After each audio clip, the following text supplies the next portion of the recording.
It's Thursday, November 9th. Here's what's coming up on News Team Boulder. A robbery in North Boulder leaves the community searching for answers. Days after the Texas shooting, the question on everyone's mind is still why. Coming up, more information about his past and possible motive. Social justice and environmental issues collide with CU student volunteers. All this and more on News Team Boulder.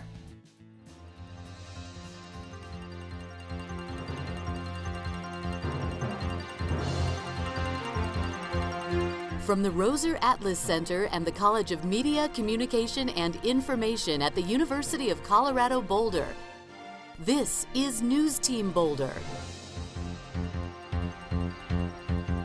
Good afternoon, Boulder. I'm Chandler Gould. And I'm Sammy Sherwin. We have a lot of local and national news stories to share with you today. Boulder police are searching for a man who they say robbed a woman at gunpoint outside the North Boulder Recreation Center Monday night. A news release says the woman was walking to her car at 8:56 p.m. after using the recreation center. The woman told police she heard footsteps as she was opening her car door. When she turned around, she saw a man with a semi-automatic handgun running toward her. She said she fell and the suspect slammed her head into the pavement, took her purse, and left the scene in a car. The suspect still remains at large. The Boulder police released this composite sketch this morning. He is described as a light-skinned Hispanic or black man between 30 and 40 years old, with a tall and slender build and disheveled beard.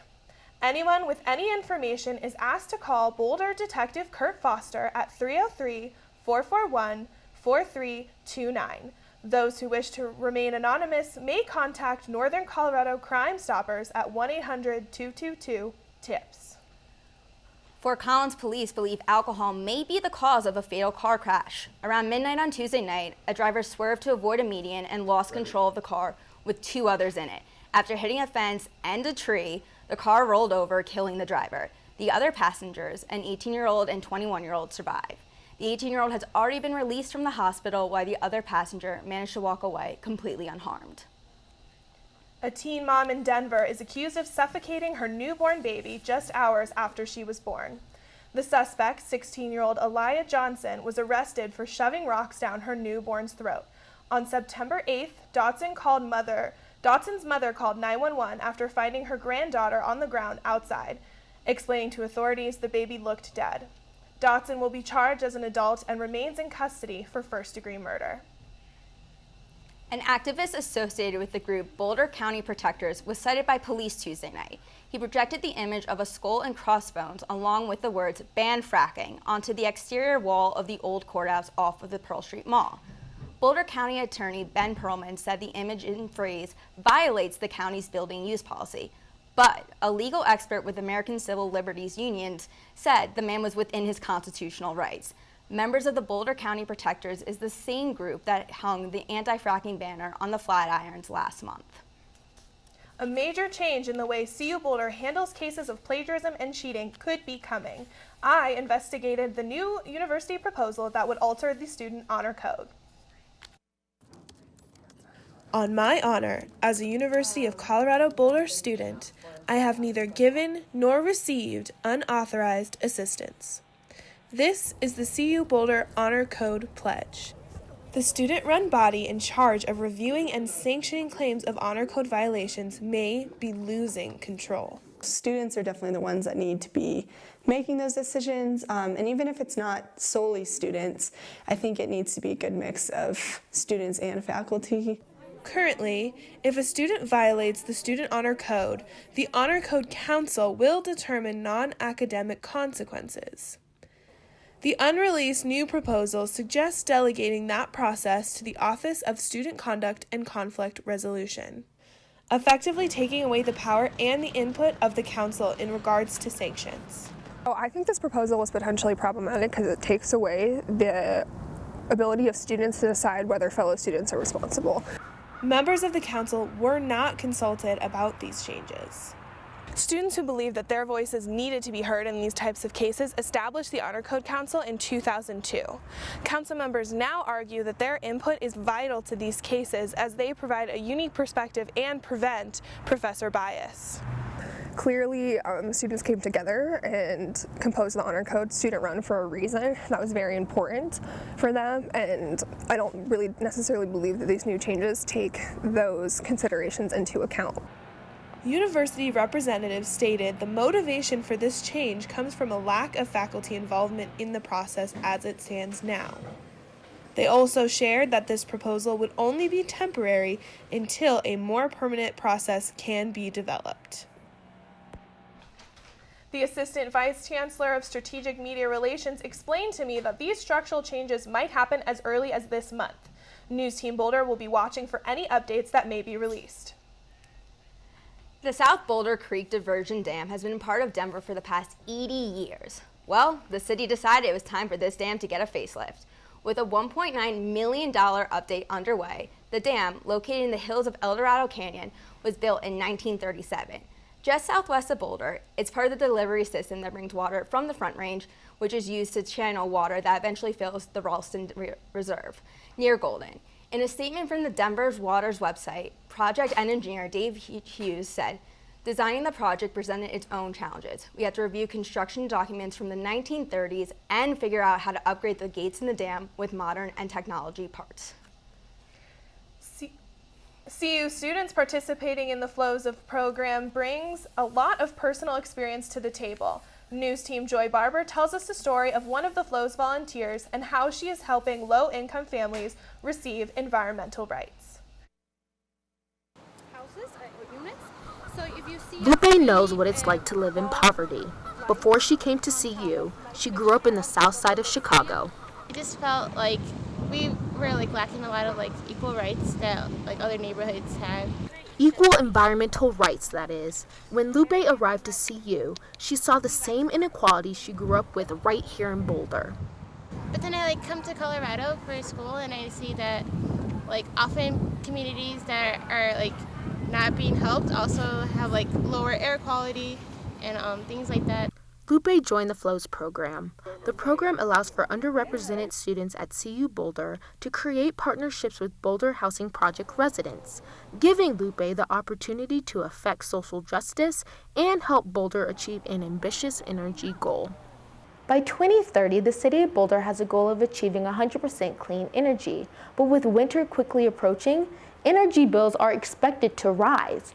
For middle to higher income residents, paying energy bills could cost up to 5% or less of their income. But for lower income residents, paying these energy bills could cost up to 20% of their income, bringing forth the obstacles of finding ways to pay for energy upgrades. As temperatures drop, the city of Boulder recognizes that staying warm is the main priority for low-income residents who can't afford energy upgrades. But we know that there are a lot of upfront costs associated with making those improvements. So the city actually has quite a few programs to help lower-income community members help make some of those improvements. Programs like Flows performs free water and energy upgrades within local low-income residential communities. For Lupe, volunteering is an opportunity to interact with her community. At times we get people who are just excited to have us in their home and to talk about ways they can improve their habits to help with energy consumption. Taking the time to talk with local low-income residents to let them know that they can contribute towards the city's energy goals is the heartbeat that drives not only Lupe, but all Flows volunteers. Joy Barber, News Team Boulder. Recently, the Flows program was awarded Boulder Housing Partners Partnership Award as a nonprofit partner recognizing their work with local low-income housing complexes. Are you planning to travel this holiday season? You're going to want to find out how the change DIA is implementing that will affect security lines. Plus, learn more about the historical election of the first openly transgender Black woman to public office in the United States. Stay tuned. Hey, I'm Jeremy Bloom, former CU student, football player, Olympian, and world champion. But most importantly, I'm a forever buff, which means I'm part of 240,000 students and alums created by the CU Boulder Alumni Association. The University of Colorado will always be something I'm very proud to be a part of. The years that I spent going to school and playing football provided me with some of the best memories of my life. So come join me in creating lifelong CU relationships and explore the Forever Buff program.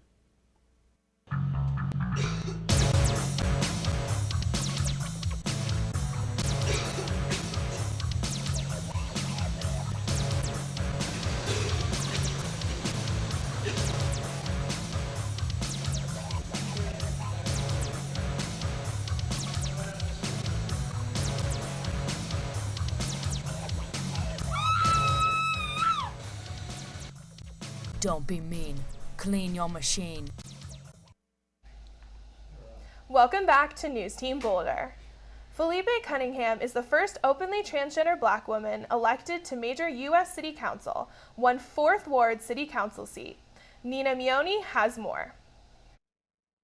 It really came down to me being authentic with myself and being authentic with other people. Her journey to the ballot hasn't been an easy one. I relied on love of my family when I came out, that we had a strong enough bond of love. 25 years ago, Andrea Jenkins decided it was time to live her truth. It opened up a whole new world for me. Her work in public service catapulted into new heights because of her private mission. It feels incredible. I think it's a symbol of hope for not only transgender people, but all people. As the first openly transgender black woman elected to a major U.S. city council, Jenkins knows the people of Minneapolis have given her the biggest opportunity of her life to tackle issues of social injustice. We're going to say no to racism. We're going to say no to hatred. We're going to say no to transphobia and sexism. A symbolic win, but Jenkins says she's also put in the work to earn the win. We have been able to help get rid of drug houses and build economic development in our communities. Jenkins believes her years as a Minneapolis City Council policy aide will help her continue working on goals around community policing and economic development. My work, my passion is about helping people live better lives. Earlier this week, the U.S. Border Patrol took custody of Juan Manuel Montes as he tried to enter the U.S. illegally for the second time this year. Montes, 23, came to the United States when he was 9. He claims to be the first dreamer to have been deported by Trump's administration. Having left the U.S. back in February, Montes says he was wrongly expelled. But the administration said he left the U.S. voluntarily, causing him to lose his protective status under the DACA program. As for now, Montes remains in his home country of Mexico. We're learning more about several red flags regarding the gunman who opened fire on a Texas church congregation over the weekend. Diane Gallagher reports. Months before pleading guilty to assaulting his ex-wife and infant stepson in 2012, Texas church killer Devin Kelly briefly escaped from this New Mexico mental health facility. A police report shows that while stationed at Holloman Air Force Base, Kelly was institutionalized for attempting to carry out death threats on his commanding officers and had been caught trying to sneak guns onto the base.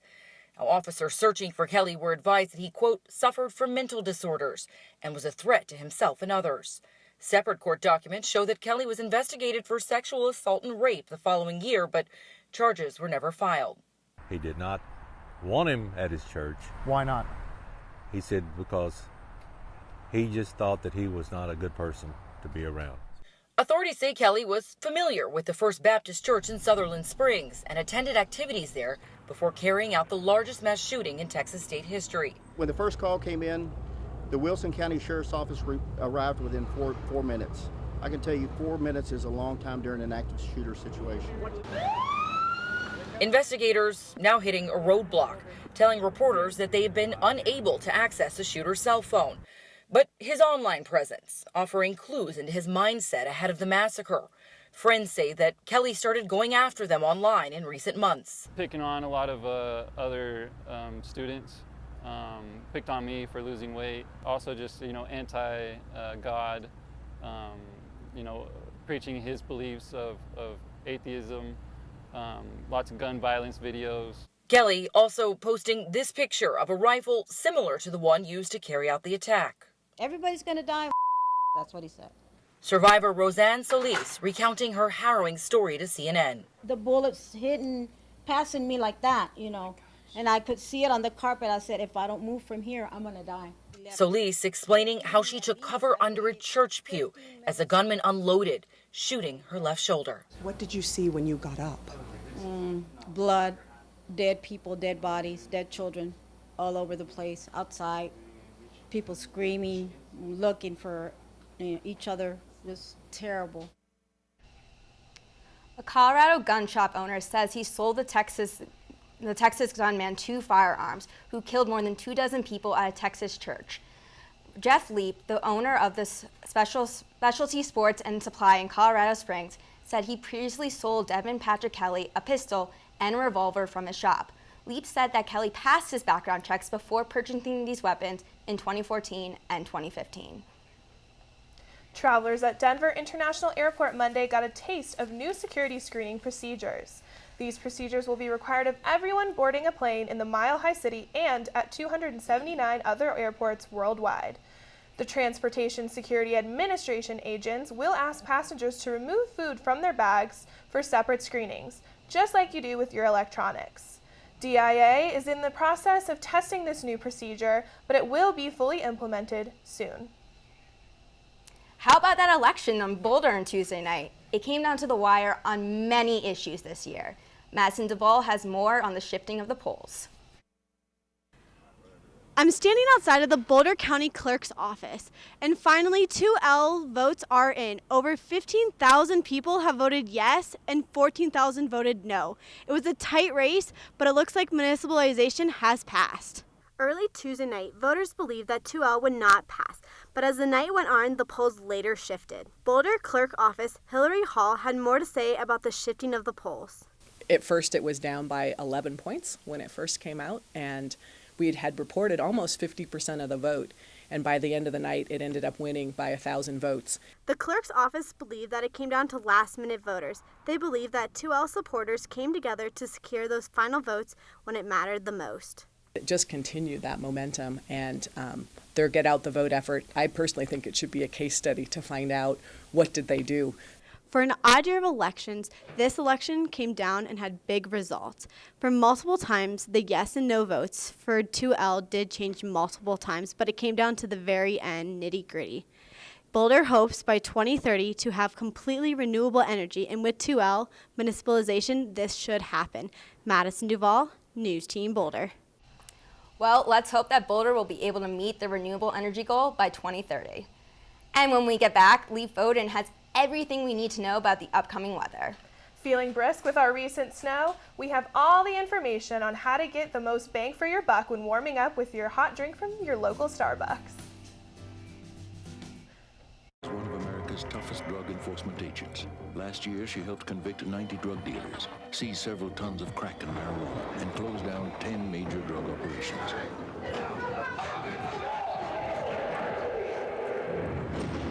She is a 68-year-old grandmother named Irma. She set up a community drug watch that is not only changing her neighborhood, but its future. There are many ways to help in your community. Call the Points of Light Foundation. Do something good. Feel something real.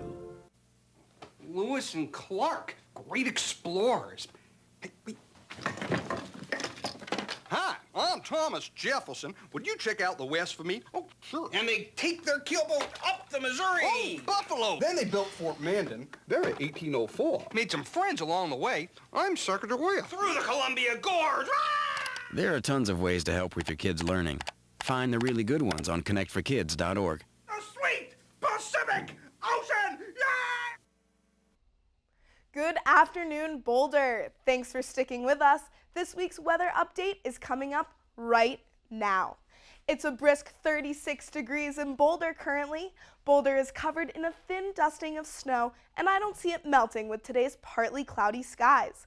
If you ask me, it's officially hot chocolate season in Colorado, and Starbucks agrees. This week, Starbucks is offering a buy one, get one deal on their festive holiday drinks, and that includes their peppermint mocha. Let's take a look at the entire state now. We have some high temps in Grand Junction at 57 degrees and 58 degrees in Durango. Temperatures are much cooler in Fort Collins and Colorado Springs at just 43 degrees. Temperatures are more fair in the mountains with a high of 54 in Aspen and 55 in Vail. And in that neighborhood, Breckenridge and Keystone are scheduled to open up for the season tomorrow, joining already open A-Basin and Loveland ski area as ski season is just about underway here in Colorado. Now looking at the national weather, it is a nippy 43 degrees here in Augusta and 53 degrees in the Big Apple. Even cooler, Minnesota and North Dakota are literally freezing. Moving south, we continue to see low temperatures in Nebraska. If you're looking for a warm getaway, I'd head to Phoenix or I'd head to Miami. Temperatures on the West Coast are ranging from 49 in Seattle to 70 degrees in Los Angeles. Taking a different perspective on the national map, we have low pressure systems on each side of the country. In northern coastal regions, we'll be seeing rain on the coast, and slightly inland we could be seeing snowfall. With snowfall in the forecast, will it be enough to open up the ski season on a national level? We'll keep you updated. Looking towards the southeast, we're expecting severe thunderstorms. And bringing us back to Boulder, today we have a high of 46 degrees and it will remain partly cloudy throughout the day. Moving into tonight, we'll see a temperature drop to just 32 degrees. So be sure that you keep that in mind if you're headed to the bars tonight so you can dress accordingly. It should be a fairly clear sky, so if you're out tonight, make sure to look up and maybe you could catch a glance of the stars. Things are warming up towards the end of the week. Tomorrow we'll see a high of 56 and a low of 37. Our partly cloudy skies trend will continue. Game day is Saturday and we'll finally see some sunny skies. For the Buffs' last home game, we're looking at a high of 56 and a low of 31. That is still much cooler than what our opponents from Southern California are used to. With partly cloudy skies on Sunday, we'll see a high of 52 and a low of 35. And looking towards the last Monday before Thanksgiving vacation, we'll see a high of 64 and a low of 39 with sunny skies.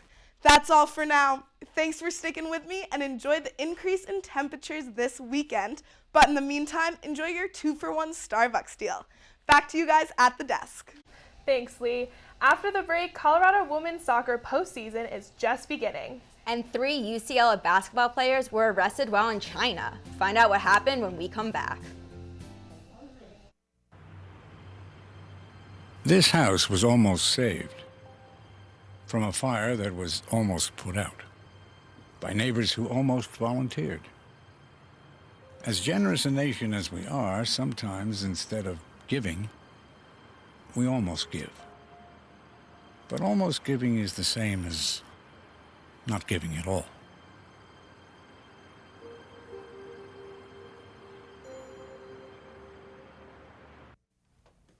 Oh, those boys are much too much. Those boys are much too much. We got the spirit. We're hot. We can't be stopped. We got the spirit. We're hot. We can't be stopped. We're going to beat them and bust them. Beat them. The smallest moments can have the biggest impact on a child's life. Let's get a little bit rowdy. R-O-W-D-Y. Take time to be a dad One more today. time. Oh, those boys are much too much. Those boys. Welcome back to News Team Boulder. I'm Kelsey Garrison, and I am here to give you the latest sports update. To start us off today, we have a tragic story of future Hall of Fame pitcher and Arvada West High School graduate Roy Halladay. Halladay was found dead on Tuesday after his plane crashed in the Gulf of Mexico. He is a 2-time Cy Young Award winner and an 8-time All-Star who retired from the MLB in 2013. Halladay is one of just 2 pitchers to ever throw a no-hitter in the postseason history, and one of 23 to ever throw a perfect game. He made everybody better, and that's, I think, what you noticed. It wasn't just, Roy Halladay's coming in to pitch. It was Roy Halladay brought a team with him to come out and win, and he made everybody raise up and go out there and perform to their best abilities. And to do what he did here, I mean, it was something special. You didn't miss those moments when he pitched. Halladay is eligible for the Hall of Fame in 2018. Another Colorado resident has made the headlines this week as Boulder's own Shalane Flanagan made history at the New York Marathon. Flanagan became the first American woman to win the New York City Marathon in over 40 years. After the 2016 Rio Olympics, Flanagan thought that the end of her career was nearing, and she discovered her own passion for coaching. But she stuck with running, and she's accomplished something that American women have been trying to do for decades. 4 decades to be exact. After this outstanding win with a time of 2 hours, 26 minutes, and 53 seconds, Flanagan is arguably the greatest American distance runner of all time. And this Saturday, the CU football team will host number 15 ranked and USC, and quarterback Steven Montez is feeling confident. In the last 2 games, which included a win at Cal and a loss at Arizona State, Montez completed 43 of his 67 pass attempts for 692 yards and 4 touchdowns. These numbers would have been even more impressive if it weren't for the many huge drops that they had against the Sun Devils. Montez knows that his receivers will complete the passes this week, and he says that he's not concerned even after last week's performance. But will that confidence be enough to beat the Trojans? We'll have to wait and see. Defensively, CU has a lot of hope. There's a chance that we'll see the return of Isaiah Oliver. CU's star cornerback has been out with a leg injury for the last 2 weeks, but Coach Mack is planning on making a game day decision in regards to whether he will take the field or not. The University of Colorado's club hockey team has their 2 biggest games of the season thus far this weekend. On Friday night, they host the Colorado State Rams, and on Sunday, they will take on CSU once more at the Pepsi Center in Denver. There's something right now, but it doesn't matter. The numbers don't matter. It doesn't matter where you've been in the past or what you're going to do in the future. It just matters about this specific game, and it's going to be tough. So. The Buffaloes are currently ranked 3rd in the country and are expected to sweep the 30th ranked Rams. This Sunday at noon, Colorado's women's soccer team will be back in action at Prenup Field. The team is preparing to host in-state rival, the Denver Pioneers, in the first round of the NCAA tournament. When these 2 teams met in September, the Buffs dominated the Pioneers, taking the win 6-1. Just last week, when the team traveled to play the Utah Utes, sophomore goalkeeper J.J. Tompkins was awarded Pac-12 Goalkeeper of the Week for her 3rd consecutive week. This accomplishment is something that has never been done by another player in the Pac-12. And after conference play ended, Taylor Korniak was named 2nd team All-Pac-12, while J.J. Tompkins and Becca Rasmussen were awarded 3rd team. Marty Pukatoptu was selected as part of the Pac-12 All-Freshman team. These Buffs have had an outstanding season so far, so make sure that you're showing your support this Sunday at noon to see their 4th NCAA appearance in just 5 years. And at the University of California, Los Angeles, basketball players are being punished for their actions on the team's trip to China. Just days after touching down in Shanghai, 3 UCLA basketball players were reportedly locked up. ESPN reports Bruins LiAngelo Ball, Cody Riley, and Jalen Hill were all arrested on shoplifting charges. The Washington Post says they're suspected of going into the Louis Vuitton next to the team's hotel and stealing sunglasses. I hope it's not true. UCLA track athlete Lena Frazier and others waking up to the news on campus said it's disappointing. It's sad because it reflects on athletics. All 3 of the freshmen are going to be benched this weekend as the Bruins take on Georgia Tech in their season opener. Now that's all we have today with sports. Now back to you at the desk. Make sure to stay tuned. News Team Boulder will be right back.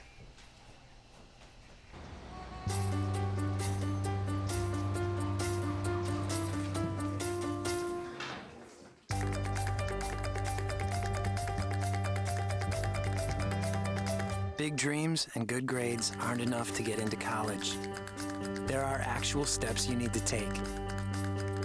Finding someone who can help is the first and most important. For the next steps, go to knowhowtogo.org.